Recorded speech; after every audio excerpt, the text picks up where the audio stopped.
Hello everyone, Kibler here, and it's been a while since I've done one of these types of videos where I sort of discuss design, philosophy stuff, and things relating to decisions made regarding Hearthstone. And yeah, I didn't have a beard then. It was like, in the before days from the plague upon the world. But part of the reason I haven't done it is because there's just been so many things changing so quickly in Hearthstone as it is. Like if I just created a video talking about Demon Hunter on day 1, it would have been out of date by day 2. But things have settled down a little bit in that sense, and even though the world surrounding us hasn't really settled down, but I wanted to share some thoughts on the recent balance changes that were announced for Hearthstone coming up in the 17.6 patch, and before I start talking about the specifics of the changes, I want to talk a little bit about the timing of the changes, because that's actually what I find most interesting and in some ways most troublesome about this particular balance update. Generally speaking, I love balance updates, right? I really like to see changes that address either stagnant gameplay, a stale metagame, or just overpowered cards in general, whatever you want to call it. Things that mix things up, make the game more fun generally for people who engage with the game a lot. I totally understand that there are people who don't play as much, kind of get overwhelmed by the level of changes that we've seen since especially Ashes of Outland released, because there's been so many rounds of changes, especially to Demon Hunter, which of course we'll get to in a little bit. But this particular change, it's going live on July 14th, which if we look historically at when the summer expansion has released, it's usually early August. So this is a balance changes, and it's a pretty big patch of balance changes. There's a bunch of cards being changed that is coming a few weeks before at least we expect we'll be getting the next expansion. We haven't actually heard news of the release of the next expansion, so who knows what's actually going on with that, which is also a little strange, by the way, that we haven't actually gotten any news of the next expansion release, but that's kind of unrelated to this. Obviously, a lot of things are operating differently these days due to the COVID-19 pandemic going on, and definitely disrupting a lot of people's workflow. So I can totally understand if things are a little bit behind in that sense with the next expansion. But this particular patch, like I said, is coming a couple weeks. On average, I'd say 3 weeks before the next expansion release, if we look at historical timelines. And not only that, it's coming days before the upcoming Masters Tour. There's a Masters Tour event that's happening the following weekend after July 14th, the 17th, 18th, 19th. And this will go live only a couple of days before that. I believe I saw one of the competitors post that they have approximately 50 hours between the patch and the time when they have to submit their final deck list, which is kind of crazy if you think about it. And not only that, but they're only getting that information now. They only announced on the 9th, like a week before the deadline, that there would be any changes at all. Which means that there's a lot of players who may have qualified for this event who've been spending a lot of time practicing and preparing for a metagame that isn't going to exist. So all of this is a little bit troublesome to me, because if we look at historically, Blizzard has tended to err on the side of avoiding changes that interfere with their esports programs. If you look at the balanced patch schedule from years before, we would almost always see, back when there was the playoffs into the championship structure, we would tend to see balanced patches come out basically right after all the playoffs were over. And generally, they would have impact by the championship of that season. Now, I am someone who has always advocated for having big tournaments in relatively new metagames. I feel like in this case, that is a little overdone. The fact that you have literally less than 3 days to prepare for the event, and it's not even just a matter of, okay, what the changes are, so you can practice with them now. You sort of can't if you're practicing on ladder. A lot of these things you can sort of practice if you just have say a playtest partner, right? You're like, okay, act as if your Alexstrasza dragons cost 1. Act as if your cards from Galakrond cost 1 or whatever. But things like, well, your weapon has 1 less attack because of the Corsair Cache change, or your minion has more or less health. It's like, those are not really things that you can even really playtest because the changes aren't going to go in. like I compare this in my head to when like there are updates to the banned and restricted list in Magic, right? Or new cards coming out in Magic. You can play with like mock-up versions. You can proxy cards in Magic. You know, you don't necessarily, you just play something differently in paper Magic, of course. And in digital Magic, like they don't change cards really. They just ban or well, they did, I guess, actually with the companion mechanic, but that's a different story. So it's easier to actually, play. It's like, okay, well, I'm just going to practice without those cards. With the cards actually fundamentally changing, it's very difficult to really get a sense of the environment you're going to be playing in before that patch goes live. So there's really very little opportunity for players to meaningfully prepare until that window just a couple days before the event.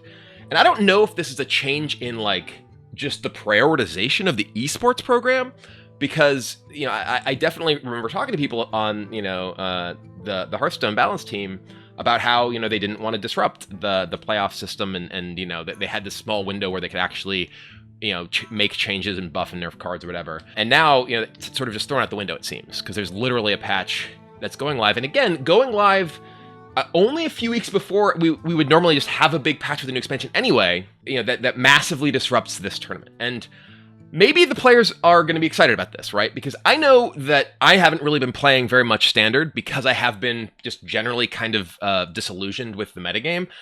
But for me, it's a little bit different. It's not that like, okay, I am annoyed that these decks are too powerful or too common or whatever. It's just like, I'm just kind of over it, right? I've explored a lot of stuff. It doesn't really feel like there's new stuff to explore, so I want new cards to explore. That's what I enjoy. Obviously, for someone who's focused on being competitive, like if just the power levels of things are tweaked and you're just trying to figure out how to like best explore the new metagame, like strictly from the most optimized perspective of the top metagame decks, yeah, these sort of changes really do mix things up for you and give you a new challenge to address. And that can be exciting. It can also be overwhelming if you're someone who, isn't a full-time competitor who now has effectively 2 days to try to prepare for this event that maybe you spent weeks and months and whatever qualifying for in the first place. So all of that, it's sort of a big question mark to me, because I would love to have seen this patch go live a week before, 2 weeks before, which gives you, this relatively fresh new metagame for the Masters Tour with these changes going in, but releasing it so close, literally days before, feels so disruptive to one of the few high-level esports events that you have throughout the year that it really makes me sort of question, how much do they care about this esports program at this point? And I don't say that, I know that the esports program people care about it, and they don't make these decisions as to when these patches go live. But it just feels like maybe this was the only possible time they could get these changes in. Maybe gameplay for Standard was down so much, they're like, we got to shake things up. But it just feels like it is a real disruption to the experience of people who are trying to play Hearthstone competitively for what perhaps is a marginal gain, because it is so close to when the new expansion will be coming out anyway. But that's a lot of talk about just the sort of timing of this. So let's talk about the actual changes. Broad strokes, I like the changes, right? Let's start with the beginning of the list as they were announced. Dragonqueen Alexstrasza. So Dragonqueen Alexstrasza was already previously nerfed in the sense that she could no longer actually generate another copy of herself, which I love to see, again, as someone who plays for excitement and cool, crazy scenarios, not necessarily for, competing for thousands of dollars or whatever it is in these big esports tournaments. I loved that before, and I can totally understand that change, and I can totally understand this change too, regardless. Alexstrasza has been pretty much the only big top-end swing card available to a lot of decks. It was just so incredibly swingy, and especially swingy if you got the biggest possible payoffs, right? Like you could Alexstrasza, and then it's like, oh, I Alexstrasa'd into, original Alexstrasza and like, Nozari or Malagos or whatever. You can just always do that all in one turn. Changing the dragon cost from 0 to 1, which is this new update, really reduces the both power of your big Alexstrasza swing turns. If you Alexstrasza on 10, you can only play one of them. If you're Alexstrasza on 9, you can't play another dragon at all. So it really reduces the immediate impact of Alexstrasza. And like I said, I feel like Alexstrasza was just such the dominant top end, even if it's a card that, I absolutely adore. and love the big swings that come out of it. I totally understand this sort of change, and frankly, I think it's probably important just to open up more space for other like late game style strategies, because anytime I built a deck that was not a Highlander deck, I was like, well, nothing that I do competes in terms of either tempo or value in the late game with Dragonqueen Alexstrasza. Now it's going to be easier to compete in tempo, which is the big change here, because you can't just immediately spew out, 20 something power on the board at once. And I think that's going to be a very big deal moving forward for any kind of Highlander deck. So I do like this change overall. Next up, we have Corsair Cache. I've seen a lot of people commenting that they don't feel like the changes here do very much to impact the power level of Warrior, which is commonly perceived to be perhaps the best deck in the current metagame. I strongly disagree with that evaluation because of this change. Obviously, this is the one change to a Warrior card, but Corsair Cache has been one of the most powerful cards in the new sort of Warrior shells ever since it was released, ever since it was printed. I always say printed because I'm just so used to traditional card games, but ever since it was released. And rather than giving the weapon that you draw with it +1/+1, you give it just +1 durability. That is huge. If you look at the decks that use Corsair Cache typically right now, they primarily use Ankar and Livewire Lance. Some of them also use Wrench Caliber instead of Livewire Lance. It really depends on what you're trying to do, what you're trying to beat. And reducing your Ankar to 2 attack, or reducing your Livewire Lance to 2 attack, or Wrench Caliber to 3 attack, compared to the alternative is a huge deal. But not being able to kill a 3 health minion with the weapon that you find. If you find Ankar, now your Ankar can't just attack into, say, SI agent, right? Or any other just 3/3, or like, any 4 health guy with your 1 attack guy. Like, that reduction in power is massive. I have historically, and this is something I'm going to talk about a little bit with one of the other future cards, which I guess I'll just jump into right after this. I've historically talked about how I feel like one of the most problematic card types in Hearthstone has always been weapons, right? And a big part of that is specifically weapons in aggressive decks. Because a weapon in an aggressive deck allows you to leverage your health total in order to gain advantages. And your health total is a resource. Your health total doesn't matter until it's 0, basically. Obviously, there's exceptions to that, things that care about your health being low, yada yada, giants, etc. But fundamentally, if you end the game at 1 health and you win, you still won, right? So allowing aggressive decks, aggressive strategies to really efficiently and consistently use weapons, especially weapons that otherwise provide advantages, like Ankar, thanks to Corsair Cache, that's a huge deal. Reducing the impact of those weapons, the amount of board pressure that they can exert, the amount of damage they can do to the opponent's face is really, really big. If we look at like the changes that we've seen to some of these weapons over time, like small changes to a lot of these weapons, like durability changes on like Spirit Claw or whatever, or no, there's cost change on Spirit Claw. There's cost change on Spirit Claw, cost change on Fire War Axe. This isn't a cost change, it's obviously a power change, an attack change, but that also just impacts, okay, well, at what point does this, hit the break point of the health that the minions typically have? And Ankar doesn't kill much when it only deals 2 damage, right? And if you're playing turn 2, Corsair Cache, you get Ankar. Now your Ankar can't kill the average 3-drop when you play it in turn 3. That is a huge difference. So I think this change is actually massive and is going to have a big impact on these Warrior decks and their ability to compete for the board in the early game, thanks to the reduced power of their weapons they're getting off Corsair Cache. Next up, I'm just going to jump into talking about Warglaives of Azzinoth, because that's the other card that kind of goes with that philosophy I was talking about, the danger of aggressive decks with efficient weapons. Warglaive obviously wasn't an efficient weapon in terms of like it came down early, but it was an efficient weapon in terms of it did so much for its cost. That, so many games where you're playing against Demon Hunter, and even if they don't have like a Satyr Overseer or anything in play, they just play Warglaives on 5, kill like 3 of your things, and you're like, okay, well, I'm dead. Like, you really could not compete with a lot of Demon Hunter draws with minions at all. You had to kill their stuff. You couldn't try and play things to trade into them because they were able to attack into your stuff so efficiently. And they still can in the early turns, right? They still have their hero power, they still have Twin Slice, even though Twin Slice got changed.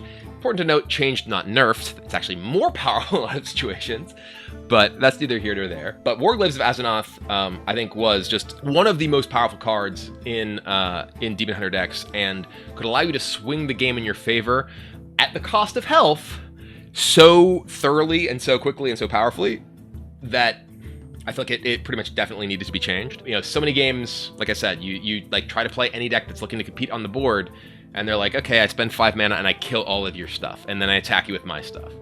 You could play like a big taunt. You could play, you know, and it doesn't even have to be like a board full of small things. It could be like, you know, 1 big thing, 2 big things, especially if they have access to stuff like Twin Slice. And the increase in cost from 5 to 6 is really big. Not only because it makes it, you know, so that they can't use the base version as quickly, but it means that they can't get it online with buffs like their Hero Power or Twin Slice nearly as quickly. And the power level of doing, you know, that much damage repeatedly drops pretty dramatically as time goes on, as the turns go on and things are likely to be becoming larger.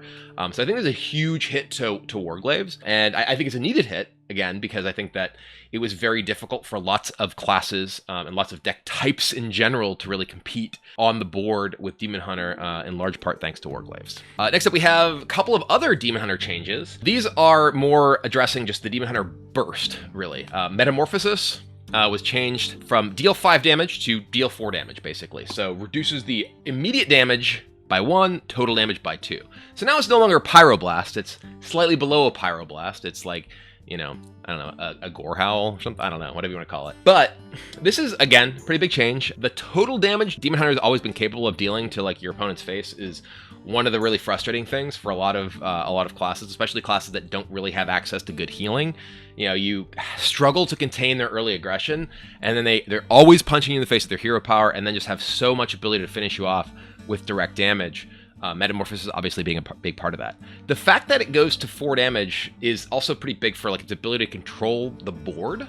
A lot of times you'd see Demon Hunters using Metamorphosis when they're behind against decks to, you know, kill a minion, whether it's, you know, or even just like kill a taunt to get through on the board. So this is obviously pretty relevant. Like minions with 5 health are much more difficult for Demon Hunter to remove now that they can't just ping it down with a single shot of Metamorphosis. What that impacts, one of my favorite cards, Lurker Below. The number of Lurker Belows I've had killed by Metamorphosis, huge, because I've played more Lurker Belows than probably any human being alive. And it has 5 health. It got buffed out of Warglaive range. Now, Metamorphosis got nerfed. Now, Lurker Below is the true lord of Outland. Anyway, so obviously, I feel like Metamorphosis is one of the most frustrating cards to play against in Demon Hunter, simply because it just did so much burn direct damage to face, and I think that this change is definitely warranted. Next up, we have Kayn.